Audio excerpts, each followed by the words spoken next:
শিক্ষার্থী বন্ধুরা, তোমরা কেমন আছো? আশা করি তোমরা সবাই ভালো আছো। দীর্ঘদিন বিরতির পরে আবারও আমি দেওয়ান মোহাম্মদ রুহুল আমিন কমার্স টিভির পক্ষ থেকে তোমাদেরকে স্বাগত জানিয়ে BBA honours plus MBA masters শ্রেণীর সিলেবাস অন্তর্ভুক্ত ফ্লেক্সিবল বাজেট অধ্যায় সম্পর্কে আলোচনা করতে যাচ্ছি।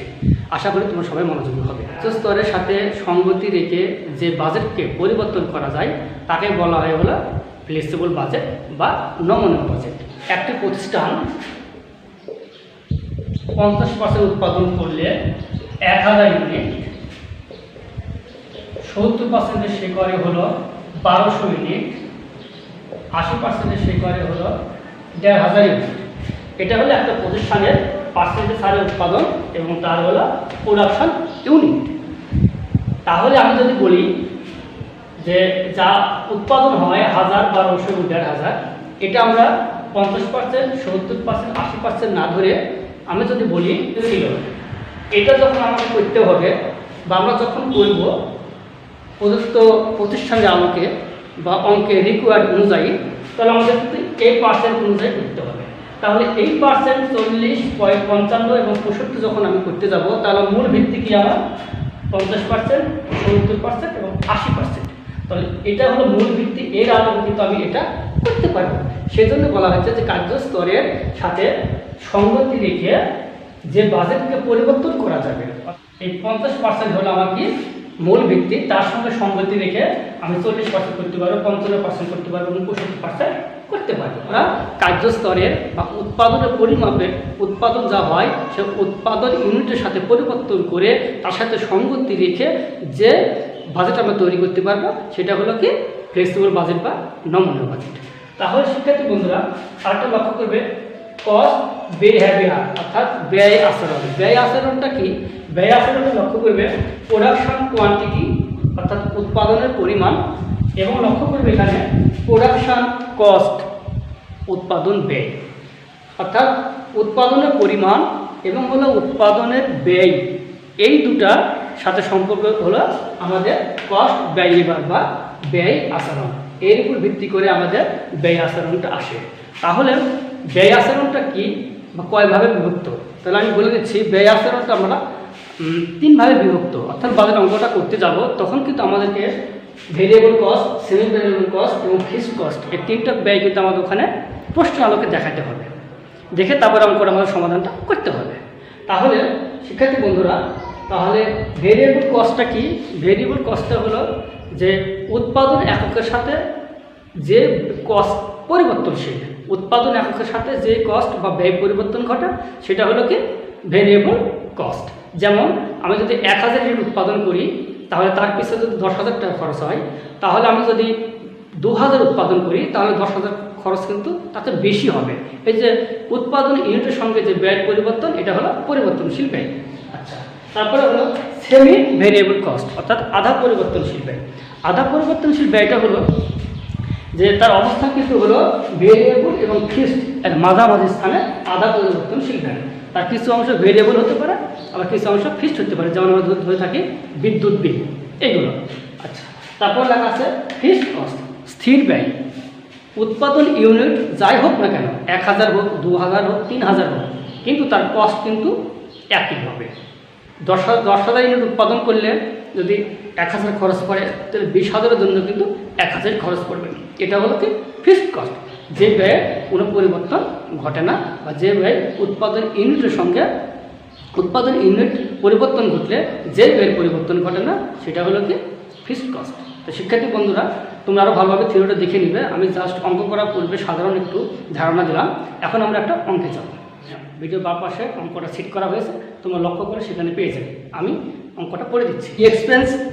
The expenses for the production of 5000 units in a factory are given. দেখা আছে বামে materials, cost per unit rate টাকা 50, লেবার 20 টাকা, ভেরিয়েবল ওভারহেডস পরিবর্তনশীল উপরি ব্যয় 15 টাকা, ফিক্সড ওভারহেড ব্র্যাকেটে বলা আছে 50,000 টাকা, তার রেট হলো 10, সেলিং এক্সপেন্স 20% ফিক্সড এবং 6% সেলিং এক্সপেন্স 20% ফিক্সড, রেট হলো 6, অ্যাডমিনিস্ট্রেটিভ ওভারহেড 5% ভেরিয়েবল, রেট হলো 10, ডিস্ট্রিবিউশন এক্সপেন্স 10% ফিক্সড রেট হলো 5। এই টোটাল মিলে টোটাল রেট হলো 116 টাকা। আর তোমাকে যা করতে হবে, লেখা রয়েছে you are required to prepare a budget for 7,000। তোমাকে এই যে 5,000 তথ্য দেওয়া আছে, সেই তথ্যটা নিয়ে সেই আলোকে তোমাকে 7,000 ইউনিটের একটা ফ্লেক্সিবল বাজেট করতে হবে। যে ফ্লেক্সিবল বাজেট অঙ্কটা তৈরি করতে গেলে বলা হলো কস্ট ব্যয়বার অনুযায়ী 3টা ভাগ হয়ে থাকে। একটা হলো ভেরিয়েবল কস্ট, একটা হলো সেমি ভেরিয়েবল কস্ট, আর একটা হলো ফিক্সড কস্ট। এই প্রদত্ত অঙ্কে যেটা রয়েছে সেখানে কিন্তু আমরা সেমি ভেরিয়েবল কস্ট হিসাবে কোনো তথ্য এখানে পাইনি। সেক্ষেত্রে এই অঙ্কে আমাদের কস্ট হবে 2টা, একটা হলো ভেরিয়েবল কস্ট আর একটা হবে হলো ফিক্সড কস্ট। তাহলে আমি প্রথমে ভেরিয়েবল কস্টটা লিখছি। ম্যাটেরিয়ালস, তাহলে ম্যাটেরিয়ালস আমরা লিখবো। তাহলে ম্যাটেরিয়ালস কত পরিমাণে টাকা দেওয়া আছে,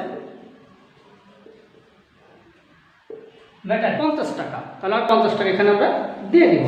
তাহলে 50 যেটা আমরা এখানে দিয়ে দিলাম, এখানে লক্ষ্য করবে এটা ঘরে কিন্তু আমরা হলো 50 দিলাম। তাহলে এই 5,000 ইউনিট আর 50 রেটটা গুণ করতে হবে। তাহলে 5,000 গুণ হলো 50, তাহলে 5 5 25, 2,50,000। তাহলে আমরা পাবো এখানে হলো 2,50,000। অনুরূপভাবে কিন্তু 7,000 ইউনিটের রেট কিন্তু একই, তাহলে এটাও কিন্তু 50। তাহলে 7,000 গুণ হলো 50, তো পাওয়া হলো 5 7 35, 3,50,000। শিক্ষার্থী বন্ধুরা, অর্থাৎ এই রেটটা ইউনিটে গুণ করতে হবে, এই রেটটা ইউনিটে গুণ করতে হবে। তাহলে আমরা কিন্তু ম্যাটেরিয়ালসের তথ্যটা পেয়ে গেছি। ম্যাটেরিয়ালস পরে কি ছিল তুমি লক্ষ্য করে প্রদত্ত অঙ্কে লেবার ছিল, আমি এখানে লেবার লিখলাম। লেবারের রেট কত আছে তোমরা লক্ষ্য করবে, লেবারের রেট দেওয়া আছে হলো 20 টাকা। তাহলে 20 টাকা, এখানেও 20 টাকা, এখানেও 20 টাকা। তাহলে 5,000 গুণ 20 আর 7,000 গুণ হলো 20। তাহলে এখানে কত হবে, 1 লক্ষ, আর হবে 1,40,000। শিক্ষার্থী বন্ধুরা, তারপর আমরা কি করব, তারপর লক্ষ্য করবে হলো ভেরিয়েবল, তারপর লক্ষ্য করবে ভেরিয়েবল ওভারহেড লেখা রয়েছে। তাহলে আমরা যেহেতু ভেরিয়েবল তথ্যটা বের করছি, তাহলে ভেরিয়েবল ওভারহেডটা লিখে দেব। ভেরিয়েবল ওভারহেড কত রেট দেওয়া ছিল বলতে হবে, তোমরা একটু লক্ষ্য করবে 15। তাহলে আমি এখানে 15 দিয়ে দিলাম, এখানে 15 দিয়ে দিলাম। তাহলে এই ইউনিট 5,000 গুণ হলো 15, এখানে বন্ধুরা 1,50,000। তাহলে আমরা দেখি ভেরিয়েবল কস্ট হিসেবে আর কি কি আমরা এখানে পাই। তারপর তোমরা লক্ষ্য করবে দেওয়া রয়েছে হলো ফিক্সড ওভারহেড। যেহেতু ফিক্সড ওভারহেডে 50,000 টাকা ব্র্যাকেটে বলা রয়েছে, ফিক্সডের কোনো দরকার নাই, ফিক্সড যা থাকবে সেটা ফিক্সড ওভারহেডে চলে যাবে পুরোটাই। আচ্ছা, তারপর হচ্ছে কি সেলিং এক্সপেন্স। তাহলে আমরা একটা সেলিং এক্সপেন্স লিখে দিই।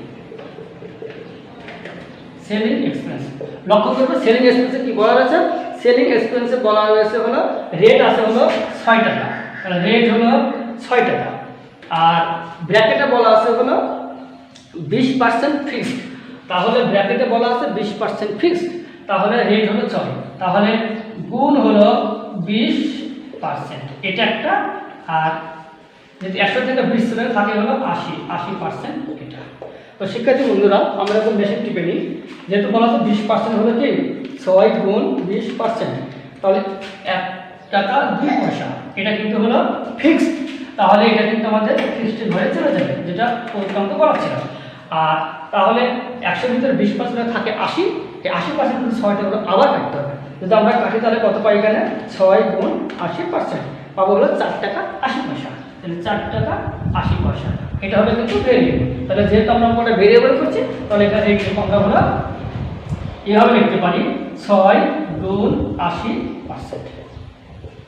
20% ফিক্সড, যখন আমরা ফিক্সডের তথ্য দেবো তখন কিন্তু এই রেটটা ফিক্সড জায়গাতে বসিয়ে দেবো। তাহলে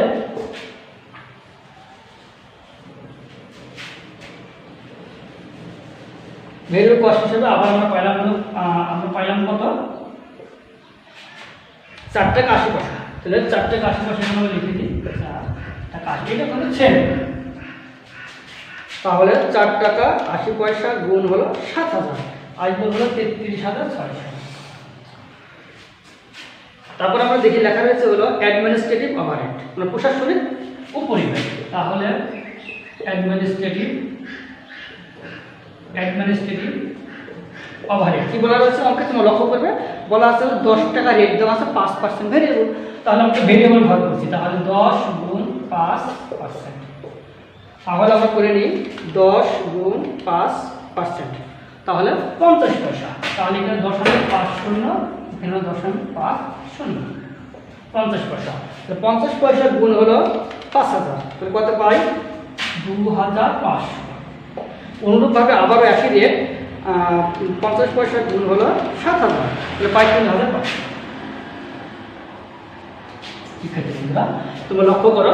তারপর আমরা দেখছি এখানে কি অ্যাডমিনিস্ট্রেটিভ ওভারহেড বলা আছে, অ্যাডমিনিস্ট্রেটিভ ওভারহেড চলে গিয়েছে ডিস্ট্রিবিউশন ওভারহেড অর্থাৎ বিতরণ, তাহলে ডিস্ট্রিবিউশন ওভারহেড 90% কি ভেরিয়েবল, তাহলে আমরা এখন 90 দিয়ে দেব। এখন আমরা ক্যালকুলেট যদি 5 গুণ 90%, তাহলে 4 টাকা 50 পয়সা। এই 4 টাকা 50 পয়সা যে আমরা রেটটা পেয়েছি এটাতে আমরা এই ইউনিটটা গুণ করব, তাহলে গুণ হলো 5000, তাহলে পাবো হলো 22500। আবার হলো 4 টাকা 50 পয়সা গুণ হলো 7000, 31500।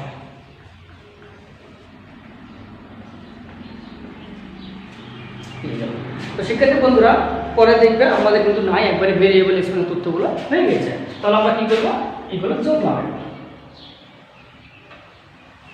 এটা।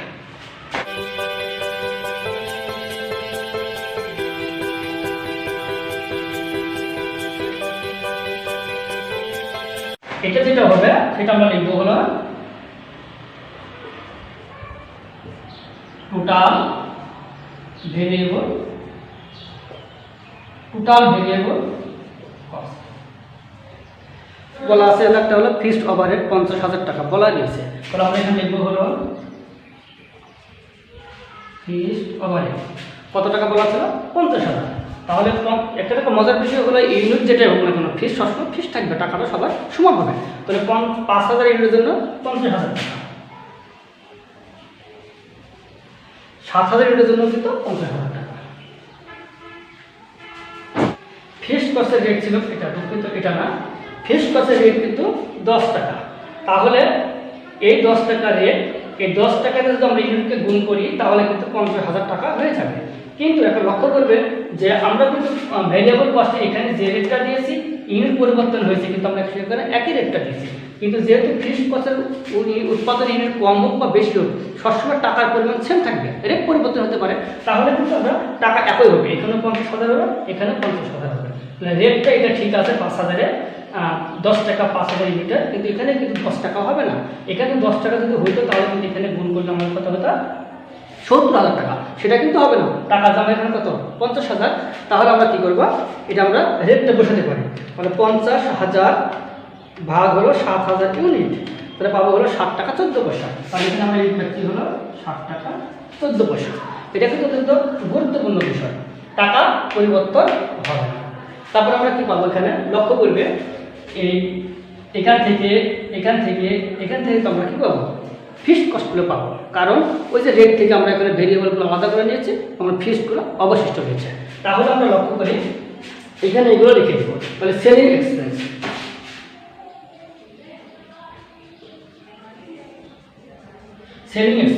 কত ছিল এখানে 6 টাকা রেট ছিল, তাহলে 6 গুণ আমরা তো এখানে 80% নিয়ে নিয়েছি, এখানে যদি 80% নিয়ে নিই তাহলে এখানে কত ছিল আমরা হলো 20%, যেটা তাহলে 1 টাকা 20 পয়সা এটা আমাদের আসবে। তারপরে শিক্ষার্থী বন্ধুরা কি আছে এখানে অ্যাডমিনিস্ট্রেটিভ আছে, তাহলে আমরা এখানে এখন এটা কি করব গুণ করব, তাহলে 5,000 গুণ 1 টাকা 20 পয়সা আসে হলো 6,000, তাহলে কিন্তু আমরা এখানে পাবো হলো টাকা 6,000, এখানে কিন্তু টাকা পাবো 6,000, যেহেতু একই রেট, কিন্তু এখানে রেটটা চেঞ্জ হয়ে যাবে, তাহলে রেটটা কীভাবে চেঞ্জ করব, মানে 7,000 ভাগ 6,000 টাকা ভাগ হলো 7,000 ইউনিট, তাহলে পাবো হলো 85 পয়সা, তাহলে আমরা এখানে লিখব হলো 0.85। আচ্ছা, তারপরে কি আছে আমাদের এখানে শিক্ষার্থী বললো যদি জায়গার সমস্যা, তার জন্য আমি কিন্তু এই ফিক্সড কস্টটা মুছে দিয়ে এখানে আমি দুটো বসানোর চেষ্টা করছি। এখানে আর একটু লেখা যায় মনে হয়। ফিক্সডের পরে কি আছে আমাদের এখানে? অ্যাডমিনিস্ট্রেটিভ ছিল। অঙ্কতে লক্ষ্য করবে অ্যাডমিনিস্ট্রেটিভ ছিল, তাহলে অ্যাডমিনিস্ট্রেটিভ এক্সপেন্স কত ছিল এখানে? 10 ক্রেডিটের 5% ভেরিয়েবল চলে গেছে, তাহলে 95% কিন্তু ফিক্সড আছে। তাহলে আমরা এখানে লিখতে পারি 10 গুণ 95%। তাহলে ভাবে হলো দেখবে কেন 10 গুণ 95%, 9 টাকা 50 পয়সা। আমার 10 টাকা রেট আমাদের এখানে অ্যাডমিশন ছিল হলো 10 টাকা, তার 5% কিন্তু অঙ্ক অনুযায়ী আমরা কেটে দিয়েছি, থাকে আর 95%। সেই 10 টাকা রেটে কিন্তু 95% কাটলে হয় 9.5 টাকা। এই 9.5 টাকা রেট গুণ হলো 5000, এটা হলো 47,500। এই টাকাটা আমাদের বেরিয়ে যায়। তাহলে 47,500 আমরা জানি ফিক্সড কস্ট সবসময় ফিক্সড থাকবে, ইউনিট পরিবর্তন হোক বা না হোক। তাহলে সকল ইউনিটের জন্য 47,500 হয়ে থাকবে। তাহলে 5,000-এর জন্য 47,000 হয়ে থাকে, তাহলে আমার 7,000-এর জন্য কিন্তু সেম 47,500 হয়ে থাকবে। তাহলে কিন্তু আমরা এখানে 47,500টা লিখবো। প্রশ্ন হলো তাহলে আমি এখানে 9.5 টাকা পেলাম, এখানে 6 টাকা 79 পয়সা কীভাবে পেলাম? তাহলে আমরা করবো কি 47,500 ভাগ হলো 60,000 ইউনিট, তাহলে কিন্তু আমরা রেট পাবো হলো 6.79 এটা। তারপরে ডিস্ট্রিবিউশন কত? এখানে 5 টাকা রেটের 90% আমরা নিয়ে গেছি ভেরিয়েবল হিসাবে, তাহলে আমার থাকে আর মাত্র হলো 10% ফিক্সড হিসাবে। তাহলে আমরা ডিস্ট্রিবিউশন এক্সপেন্স 5 রেট, এই রেট আর এই রেট, এই রেট আর এই রেট এর সঙ্গে 90 আমরা নিয়ে নিয়েছি, তার থাকে 10% 100 করতে, তাহলে 10% নিলে হয় কত? শুধু 50 পয়সা, 35 বা 36 পয়সা হবে। তাহলে শিক্ষার্থী বন্ধুরা, তাহলে আমরা এখানে এখন দেখে নিই যে রেটের ঘরে যেটা আছে 50, 20, 15 এগুলো বের করলাম, 94,080 টাকা 80 পয়সা হয়। এই টাকা যোগ করলে এটা হয়, এবং এটা সেম হয়, কারণ এখানে কোনো কিছু পরিবর্তন ঘটেনি। রেট যেহেতু এক, তাই পরিবর্তন ঘটেনি। এবং এখানে হয় 6,63,600 হয়ে যায়। এটা রেট কিন্তু সমান। এবার আমরা ফিক্সড কস্টে যখন আসবো, তো লক্ষ্য করবো এখানে ফিক্সড কস্টে কী রয়েছে? ফিক্সড কস্টে 10 টাকা রেটে আমরা কত? 50,000, 10 টাকা রেটে 50,000, এখানে কিন্তু 50,000 রেট কিন্তু পরিবর্তন হয়েছে, আমি সেই ব্যাখ্যাটা দিয়েছি। তাহলে 50,000 সেলিং এক্সপেন্স এখানে ছিল, এখানে পরবর্তী আমরা অবশিষ্টটা দিয়ে দিলাম, সেগুলো এখানে আমরা রেট অনুযায়ী টাকাগুলো দিয়ে দিচ্ছি।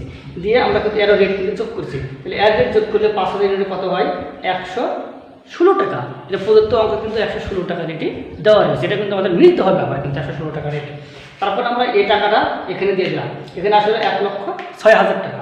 আমরা এখন 7,000 ইউনিটের রেট আমরা যোগ করি, তাহলে এখানে আসবে 109 টাকা 50 পয়সা। এখানে কিন্তু 116 টাকা আসবে না, কারণ এখানে যদি ইউনিট পরিবর্তন ঘটে গেছে, যার জন্য কিন্তু এখানে আমার হলো রেটটা এর সমতুল্য হবে না।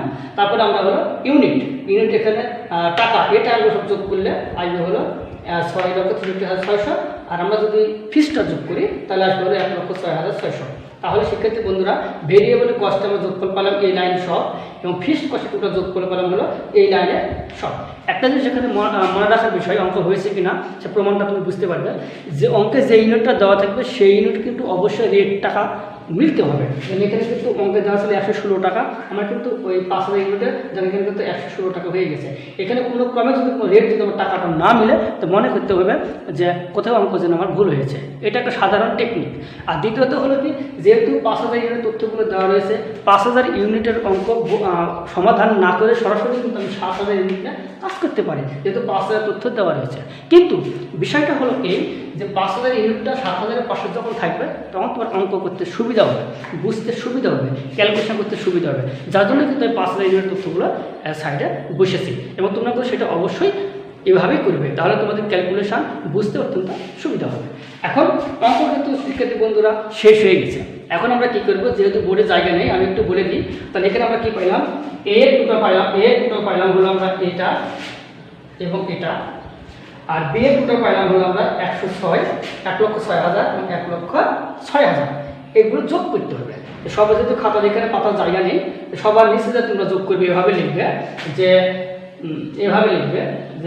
এ প্লাস বি, মানে এটা টোটাল যোগফল, এক টোটাল যোগফল, এভাবে সমান চিহ্ন হবে। সমান চিহ্ন যে এই 5,000 ইউনিটের ডানে যে টাকা হচ্ছে এই 4,74,000 আর 1,06,000। আবার তোমরা করবে হলো 6,63,600 আর 1,06,000। এই যে যোগ থেকে দুটা করে যে টাকাটা হবে সেটা তোমার সবার নিচে লিখে দিবে। তাহলে যে টাকাটা হবে এর নাম হবে হলো টোটাল কস্ট, এ প্লাস বি ব্র্যাকেটে দিকে হলো টোটাল কস্ট, যে টাকা হয় সেটা।